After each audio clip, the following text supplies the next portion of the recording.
Welcome on in, golf fans. It's your boy Gsluke here with our course breakdown for this week's Sentry Tournament of Champions. We got a star-studded field, an absolute star golf course as well in the Kapalua Plantation Course, and gonna break down all things for this week to get you guys ready for all of your betting and DFS exposure. So first off, gonna take a look at some of the course specifics, make sure we're all on the same page about Kapalua, go through a hole-by-hole breakdown, show you all the shots required around this track, and then afterwards look through the modeling side of things. And first off, a few key stats that I'm looking for in my players this week, and a few golf courses around the PGA Tour that play similar to the style of golf that we'll see this week. So by the end, you'll be an absolute expert on all things the Plantation Course. So without further ado, let's go ahead and hop right on in. But first off, a look at those course specifics. The Plantation Course is what is commonly referred to as a resort-style golf course, but it is very unique in the fact that it's built on the side of a volcanic hill over there in Hawaii. You've got yourselves a long golf course as well. It's nearly 7,600 yards, and maybe the most unique aspect of this golf course is the fact that it is a par 73 setup. So you only got 3 par 3s on property, also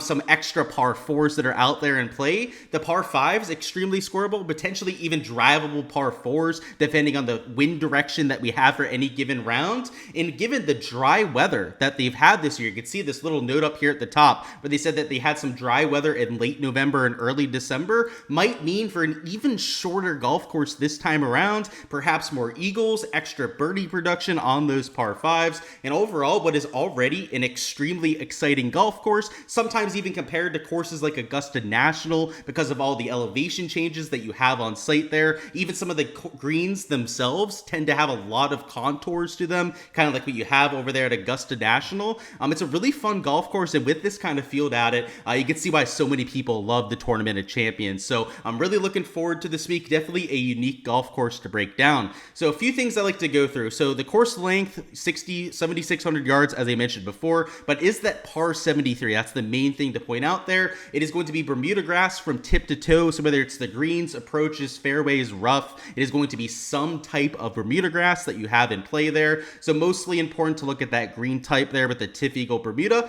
And then some of the other course specifics, you have really large green complexes. In fact, they're larger than what you have at Augusta National, a little bit smaller than what you have at the St. Andrews Old Course, but some of the largest green complexes in the entire world, let alone what we have here on the PGA Tour. You also have a few other things. You have really wide fairways in play at Kapalua, 58 yards wide, like you can see there at the bottom. A bunch of bunkers, 93 out of the 18 holes, so a ton of bunkers that you're going to have to deal with, both off the tee and around the greens. And there's not a bunch of rough around this kind of golf course. So when you're missing the fairways around here, there are a few spots like off of hole 1 where you might catch some of the semi-rough towards the bottom of the hill, but it's usually when you're hitting it into the bunkers, natural areas in a few cases when you're missing the fairways, but really wide open when it comes to your off the tee play. So the main defense of this golf course would be the tricky green complexes, also some of the elevation changes, trying to account for all of that, and coastal breezes, which can pick up out there in Hawaii from time to time.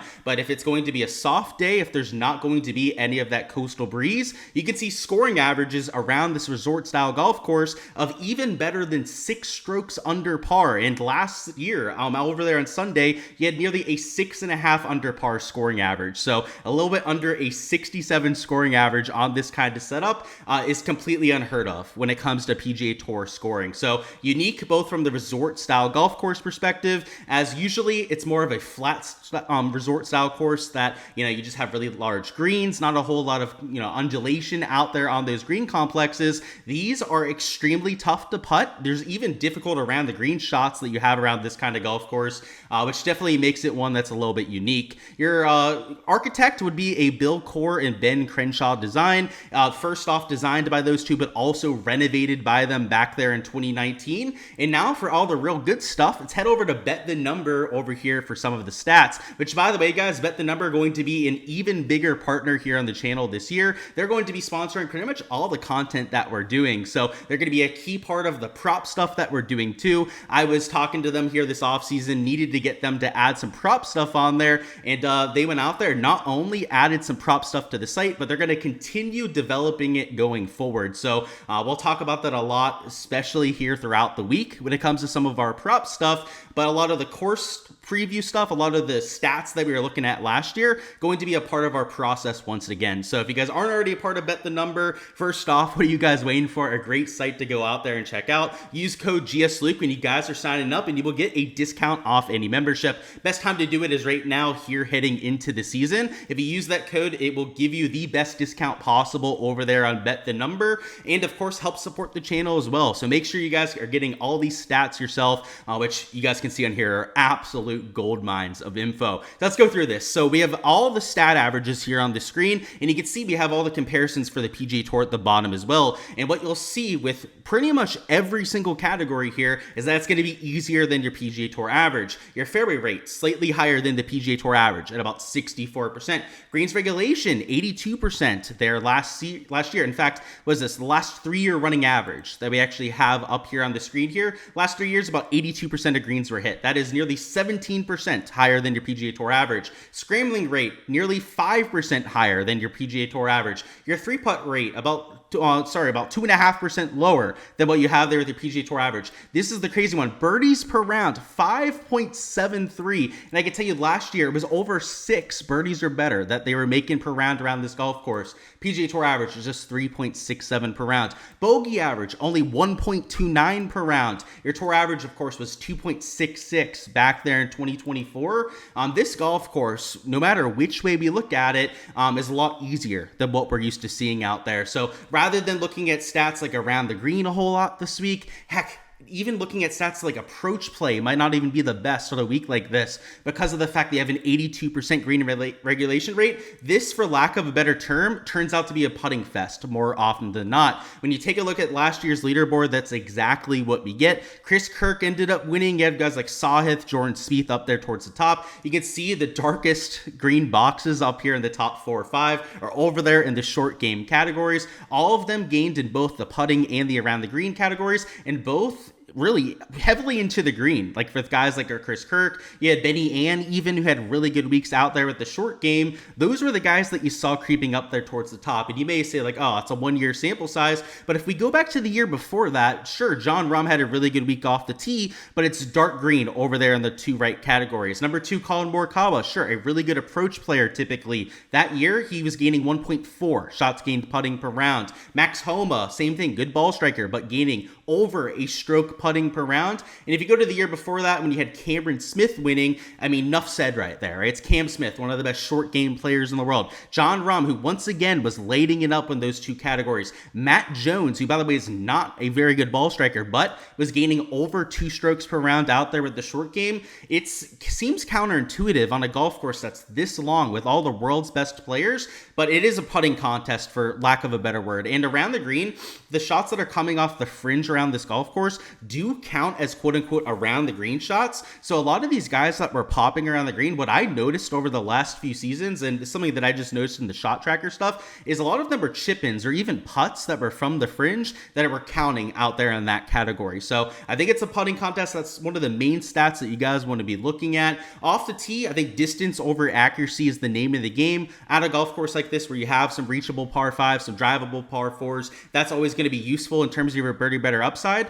But outside of putting off the tee distance, it's a lot of birdie better percentage for me, par 5 scoring like you'll see out there in my custom modeling a little bit later, and then some comp course history that we can look at as well. But a few other things I want to look at are some of the advanced analytics that we have on this golf course. So Bet the Number, by the way, it's not just that you can look at past performances, some of the stat averages, which by the way for props are unbelievable. I cannot wait to show you guys what they have for props, and we have our prop video later this week. But down here at the bottom, even just the analytics that they have on these courses is the best that you have in the industry, bar none. I have seen nothing that comes even close to what they have over here at Bet the Number. So you've got 15 driver holes, and that's not a mistake. There are only 3 par 3s around this golf course, and you're pretty much hitting driver every single time. So every time you're on a par 4 or par 5, go out there and hit a driver. That's a good thing out there for driving distance. But what you'll notice is that's not a complete bomber's paradise. We've seen courses where it's closer to like an 8 or 9 out of 10. that are this wide open that maybe just reward you a little bit more for your distance. So it's kind of a bomber's paradise, but not fully like we've seen for some of these major championships. That's good to know. Go over here to the approach distribution. What I see over here is that it looks very balanced. We've got a lot of shots coming from all these different buckets, whether it's 50 to 125 at the top, 125 to 175 in the middle, 175 to 225. You guys get the idea. They're all in that 3 to 5 range. And even from 225 plus, we've got about 3 shots coming per round, which means there's not really like one bucket you can hone in on. You can't just look at wedges around this golf course. You can't even look at mid to long irons out there for every single player in this golf course. Approach play looks relatively balanced across the board. In terms of your around the green distribution, what I really like to look at here are the types of around the green shots that you're hitting. So not so much the distance that you're hitting them from, but more so the colors of these squares over here on the bottom left. And what you'll notice is that there's a decent amount coming from the fairway, some coming from the rough, but a solid amount coming from the bunkers. So as I mentioned before, with those 93 bunkers on property, a lot of shots that are coming out of the sand. And then with your putting distribution, there's not a lot of difference, a lot of noise out there on these averages,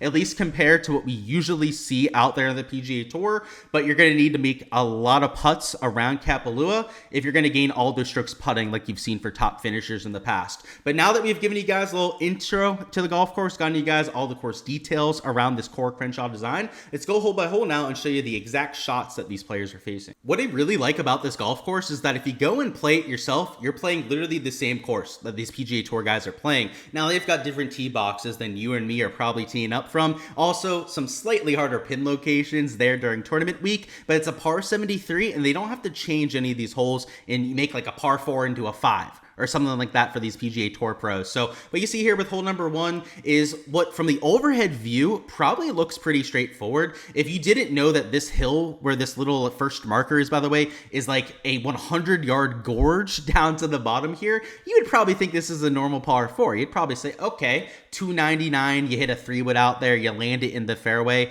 and then you hit a wedge in. But what ends up happening on this hole is that even if you hit an iron way back here, like here in this first bunker over here on the left, it's going to roll the whole way down to the bottom and into the rough down here at the bottom side. So the fairway percentage is only like 58% around this track. Not so much because the fairways are hard to hit, but sometimes rather because it's literally impossible to hit the fairway in hole number 1. In fact, if you're going to hold the fairway at 1, you have to hit like an 8-iron off the tee here to the very top of the hill. So you're not going to get a full perspective for these holes with these overhead views. You know, that's, I guess, the one spoiler, this disclaimer maybe, that I'll throw out here at the beginning of this hole-by-hole breakdown. But you are going to get an idea for the different yardages that players are playing from in. So rather than having that little tag there towards like the middle of that hill, what we're going to do is we're going to set target 1 at the bottom of the hill where a vast majority of players are going to be playing from, and you'll see that it's only 150 yards. So if you're going out super early in the morning, maybe there's some dew on the ground, it could be a slightly harder approach, but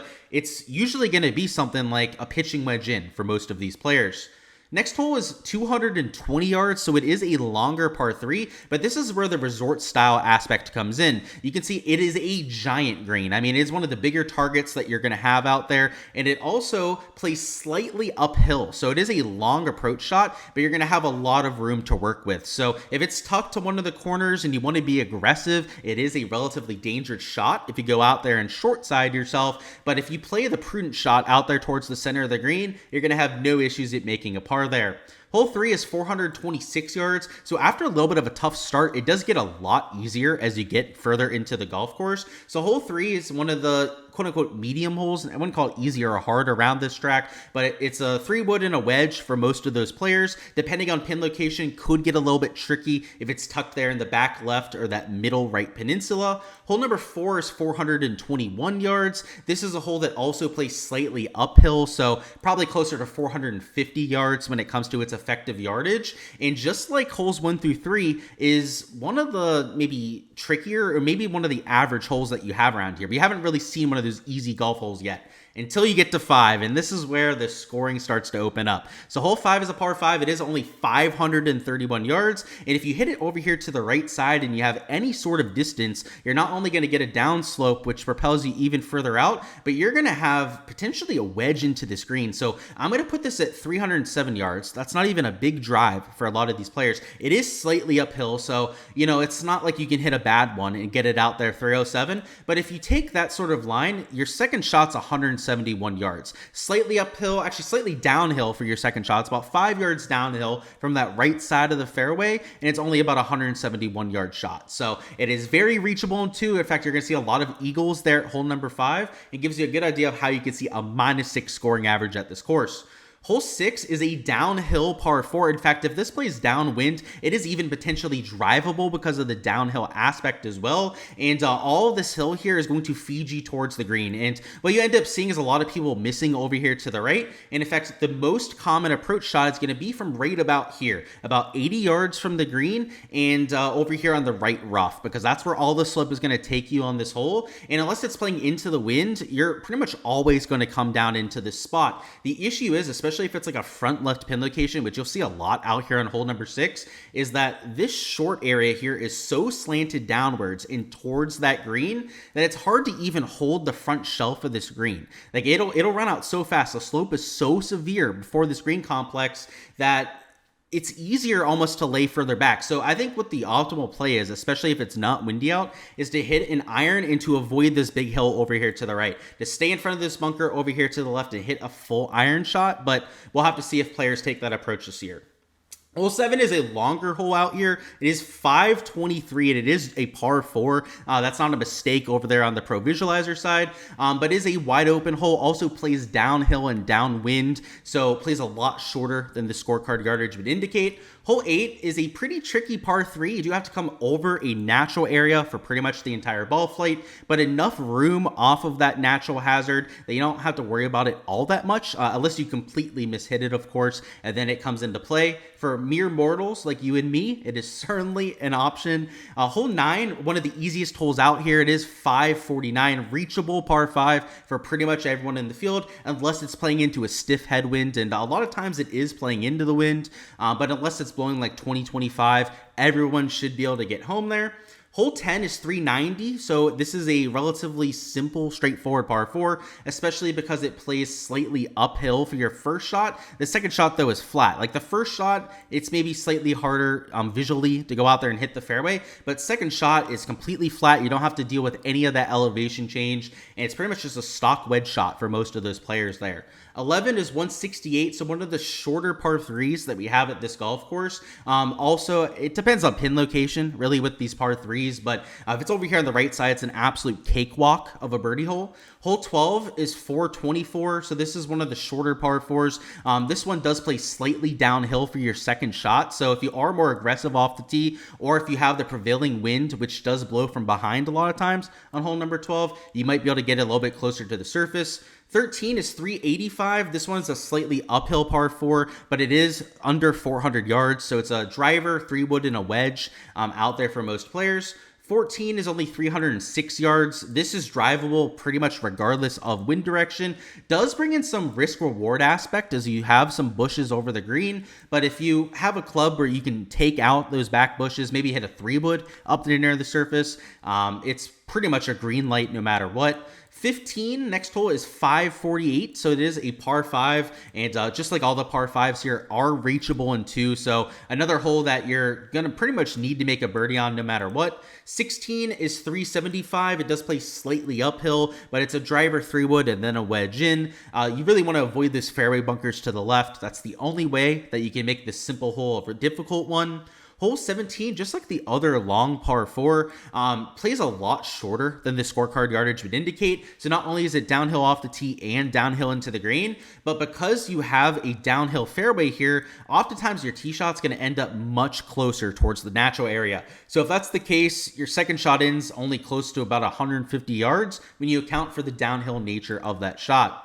And then the last hole, 18, plays even further downhill. This is an iconic hole, so you've probably seen this hole before, but everything plays downhill and slants down there towards the left side, and you're going to sometimes see guys downwind hit shots 500 yards. So I'm going to put it at 400 yards. I know that sounds crazy, but trust me, it's not. That is a normal drive for these players on this kind of hole. Your second shot, even if you're just a normal player on this hole, is going to be like 237 in. So 650 yards looks intimidating on the scorecard yardage, but it plays closer to like a 550 yard hole. And because you do get this downwind sometimes, if it plays to that kind of yardage, you might hit it close down to maybe even further, like down to like right here.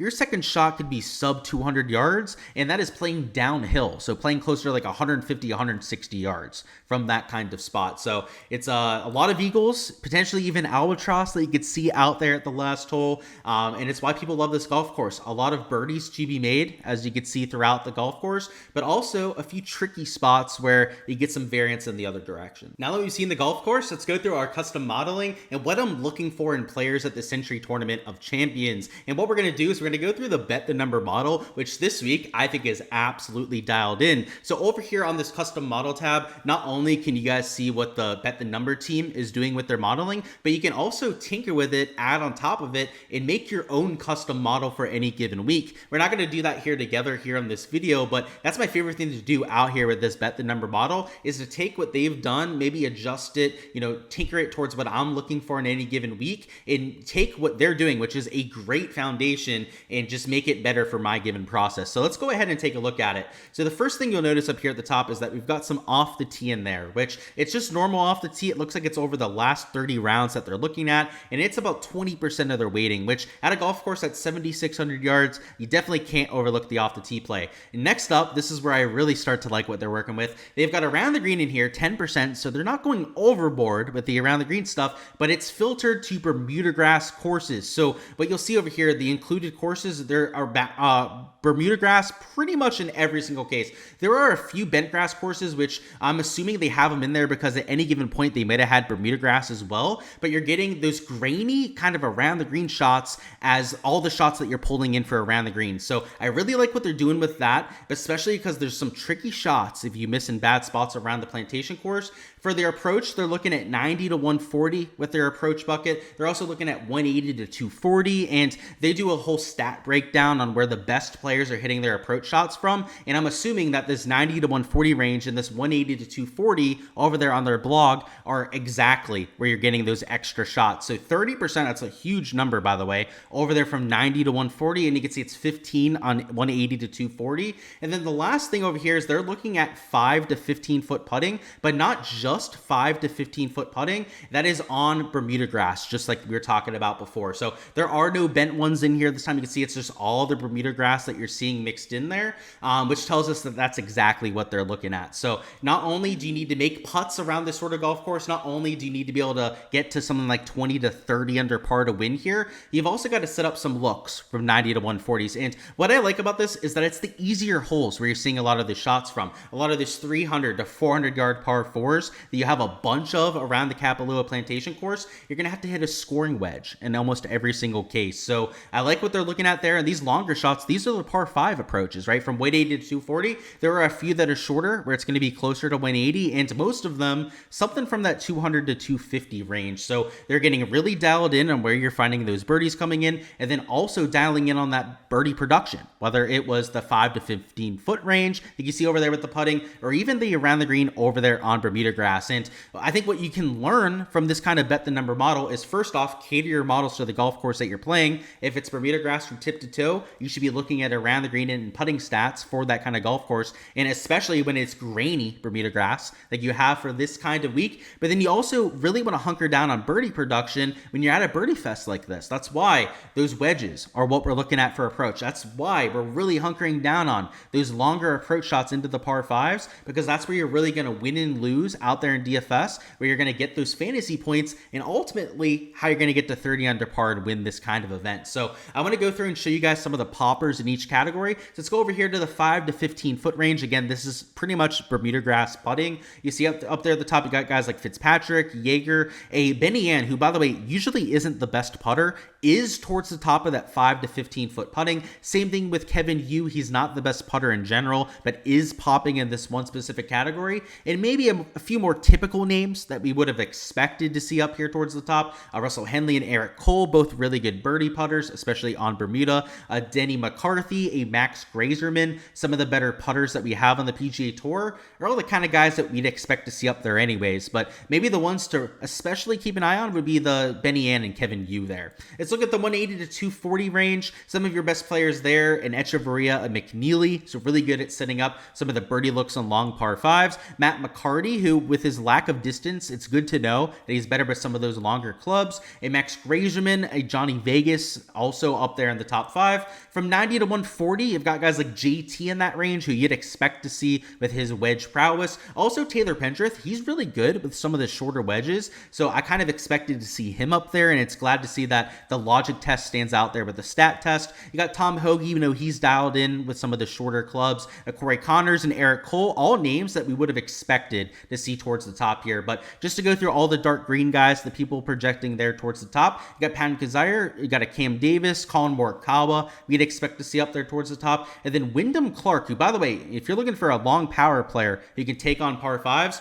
we know Wyndham Clark can do that as well. And then for the around the green stuff, this is the around the green on that, you know, grainy Bermuda grass, as we mentioned before. The best players on these kind of courses would be a Seabez, Tony Finau, Davis Thompson, a Justin Thomas, you can see there at just over half a stroke, and also JT Poston, who gets the dark green distinction there at over half a stroke gained per round. So hopefully it gives you guys an idea of some of the poppers out there at this golf course. And if we go ahead and just sort it by model rank, put it all together, probably the best way to go out there and evaluate players here, McNeely's number 1, and he's only $7,500, so potential value play there. $8,000 Grazerman, also played well during the fall swing, so could look at him. Davis Thompson, it's the first time playing at this event, also in play with his kind of power off the tee. Johnny Vegas, Echeverria, Nick Dunlop. And what I gotta say is I love this top 5, top 6 there, because they're all guys that make a ton of birdies. They're guys that we know for their birdie or better horsepower, and they're not safe players like a Brian Harman that we're seeing popping up here. Like, you can see Brian Harman, he's down here at like number 11, so he's actually a little bit higher than I would have expected for Brian Harman. But I'm glad the top 5 or top 6 aren't those safe, older, you know, more conservative sort of players. I'm glad that it was showing us what we were looking for, guys that are capable of getting to that 20 to 30 under par mark, which is what you're looking for at a resort style golf course like this. And now for my comp courses this week, to give you guys an idea of a few similar tracks around the PGA Tour that you can look at for some leaderboard crossover. And the first one we're going to go through here is going to be the Black Desert Championship. This, of course, was a new event here this year, so we don't have a massive sample size to go out there and work with, but it was a resort-style golf course, though, with massive greens, where you saw some real low scoring here in 2024. So Matt McCarty ended up winning this year. I can show you guys the leaderboard, but Steven Jaeger will be in the field this week. You can see he's there at number 2. Lucas Glover there with a T3 finish. And what you'll notice with these top-end finishers is that a lot of the really good ball strikers got it done there, and that it wasn't as much of a putting emphasis around the Black Desert Championship.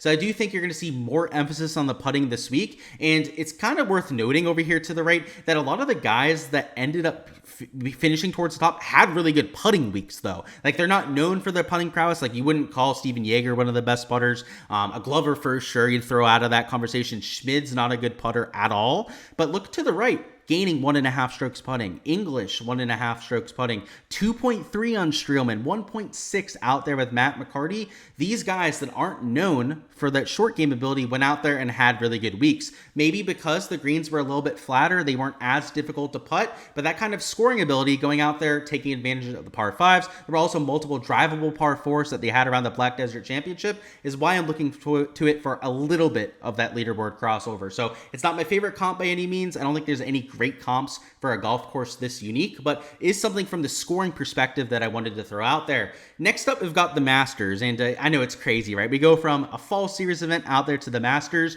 but the Masters gives us a little bit something different out there from the comp angle. Rather than scoring, rather than resort style golf, we get the exact opposite. We get all the undulation that you see at this sort of golf course, particularly on and around the greens, and then also the elevation change that you get around this kind of golf course. Those two aspects are things that we don't see very often out there on the PGA Tour, which is why you might want to look to past Masters tournaments to go out there and find guys that can play that creative style of golf. I think somebody that has really shown up at both events would be a Jon Rahm. You've seen guys like a Jordan Spieth also find a lot of success at these kind of golf courses, and I don't think it's a surprise given how much creativity, how much imagination goes into hitting shots with huge elevation changes. So it's worth noting, if we take a look at the leaderboards here, that Morikawa is also a player that's played really well at Kapalua, tends to show up a whole lot over there at the Masters as well. Scotty Scheffler has played pretty decently here. He's had a good track record over there at the Masters. You can see the Jon Rahm one there. There's Brooks Koepka. He's been okay around this track when he used to play on the PGA Tour. And if you go back to the year before that, there's Scotty, and then there's Rory, who I know Rory's not playing this week,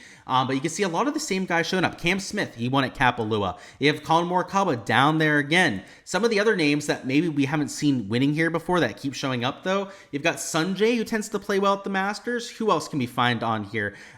Victor Hovland, he's played pretty well at Kapalua before. He had the T7 there a few years ago. And then here from just last year, I know Aubert doesn't have experience around this kind of track, but he did finish in second there at the Masters tournament. And the Masters greens around the green shots, way more difficult than what we're going to have for this week. So if he ended up having that kind of start in his first trip around Augusta, he could certainly figure him out around a Kapalua. So that's what I would be looking for in players out there at the Masters, is how did they do when you had greens that were as slanted as what you're going to get for this week. And then outside of that, there's a bunch of different ways that we could look for the comp. We could go to the Mexico Open if we wanted to find some wide open fairways to compare to what we had here. We could find another resort style golf course to try and find some easy scoring to compare to what we have this week. John Deere Classic, like, it's not the best agronomy comparison as it's bent grass as opposed to the Bermuda grass that we're getting this week, but it's wide open off the tee. You've got some easy shots there. We could go to the Open Championship and look at St. Andrews, the old course, real big greens, same kind of scoring on those par 5s and drivable par 4s